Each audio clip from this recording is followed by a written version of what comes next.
All right, let's get a little crazy.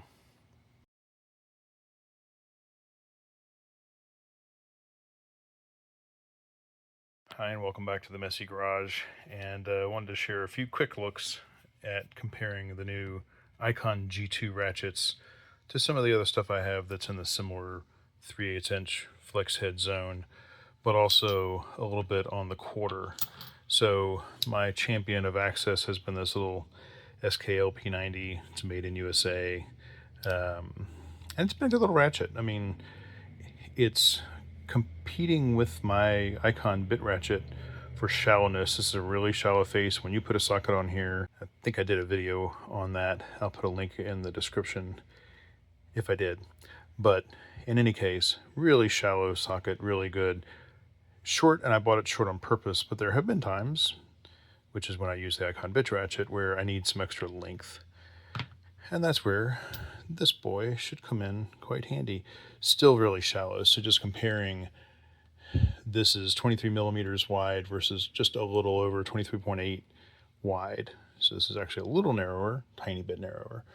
But from a thickness perspective, LP90 is only 10.6 thick without the selector, and 12.2 or 12.02 if you measure the thinnest aspect, maybe a little over that, and about 12.4, a little over 12.4 at the thickest part. In other words, really shallow, where this guy is 11 for just the thickness, 11.17, and a hair over 13, 13.02 if you account for the selector. So still lots of good access, and that's the quick and dirty on those guys. But when I kind of compare the new G2 to my venerable F80 Snap-on, the Gen 1, my Matco 88 flex, locking flex, and the Koken Flex no lock, things become pretty apparent. Now, I put some sockets on there and felt the mechanism. Interestingly, there's a little more slop in the Icon, but the SK is the tightest of the three, at least at the 17 millimeters, and all of these are well-used sockets. So a little more wobble, on the newer sockets, but I would say there's a little more wobble between the Snap-on and essentially all of these. It's a little tighter, but not something I think that makes a meaningful doing work kind of difference. From a thickness perspective, this is 30.59 versus 30.7 millimeters, so really close, where the Gen 1 was actually 33.89. It's almost 34 millimeters wide. The Matco competes nicely at 31.17, and it's got a really skinny profile. We'll come back to that in a second. And the champion of width here, at least for the 3/8 guys, is the Koken at just under 28, at 27.9 millimeters. So it's really, really narrow in the face.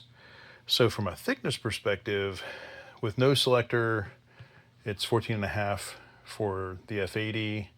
The G2 is actually shallower at 14.07, but they're pretty close actually when it comes to width selector, just over 17.3 for the Snap-on and 17.05 for the G2.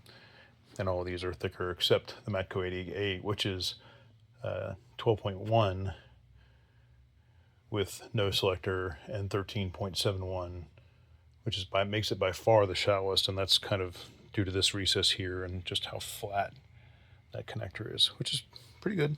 I don't really see, to be honest, that benefiting me but so much. And by the way, 14 millimeters thin for the 14.19 for Koken and 15.24 with the selector, which means its selector is also a little recessed, a little beefier than the Matco, but doesn't make you pay a big penalty.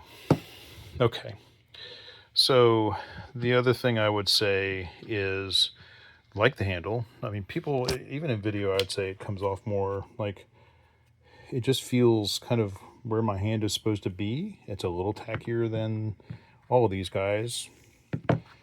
There's really no tackiness or really softness at all to the Koken. Matco's somewhere in the middle between the old style Icon, the Gen 1, and the Gen 2. But it's not weird. Like if I was coming at it from the side, I don't think I'd be objecting to the handle or the feel of the handle, especially compared to the Matco, which has a lot of shape to it. The other thing I would mention is backdrag.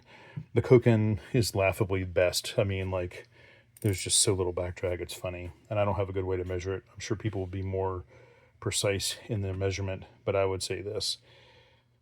The Snap On of the Gen 1 have the most. The Matco 88 is sort of second to most, and the new G1 is second behind, I guess I'll call it, the Matco. Let's just put the Koken. Let's put the Koken in its a class of its own, because it really is. But with the new design, I think there's a clear step up in backdrag versus any of these three guys. The Koken's closer than Gen 1 Icon or Snap-on. And I don't know, you know, on a 3/8 inch ratchet anyway, I don't feel like I'm often fighting backdrag. I do a fair bit on 1/4 inch, which is one of the reasons I love that little SK. It's got very little. My Snap-on Roto ratchet has very little backdrag, which is nice. But in 3/8, I don't think it's as big a deal, but boy, you can feel how smooth, butter smooth the Koken is, for example. And in terms of feel, I think the Icon G2 also feels pretty good. I mean, the F80 is such a classic.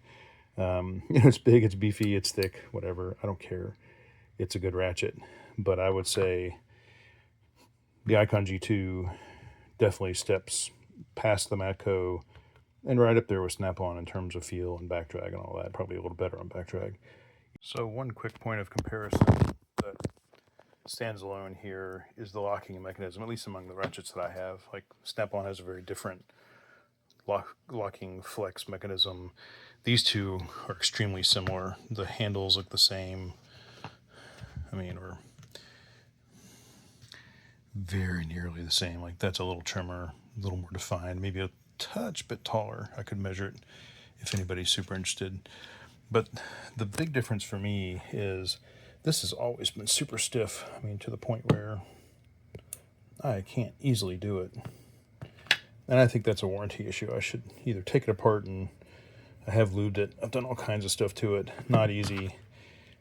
And that is, I would say, on the hair end of stiff, but we'll break in hell. It's almost feeling better now already. So the locking flex thing, you know, Gear Wrench also has essentially the same design. They share a lot of stuff with Matco, including internals, I've heard.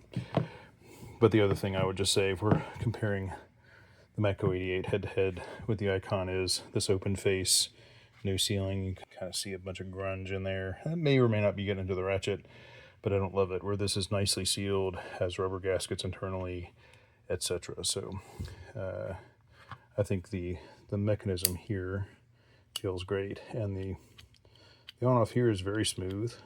A little less clunky, to be honest, than the Gen 1 and the Snap-on.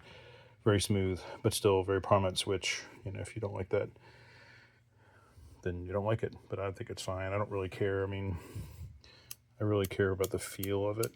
This also is very smooth to flip, so whatever. But anyway, that's a quick look at the Matco versus the Icon Gen 2 head-to-head. So people gripe about the packaging. I think the packaging is fine. It's easier to get into it. You know, you cut the edges, you pull this out, you clip without damaging, because they've protected the whole core here. The zip tie, pop the little spacer holder thing out, so it's good theft, anti-theft protection, and you're in. And it's no wasteful packaging. The cloth that I always thought was kind of silly, the polishing cloth, sent the wrong message in my opinion. But anyway, the packaging is fine too. So I'm looking forward to using this. Like I said, this was not one of my most used ratchets, but I'm going to find out why. I'm going to try to use this. I got a bunch of suspension work coming up on the Volvo, which is what all that stuff there is. Well, most of it. And going to put shocks and struts on it and do some other general work on various cars. So I'm going to make this the star of that show if I can, and I'll report back later. But for now, that's the look, and stay messy.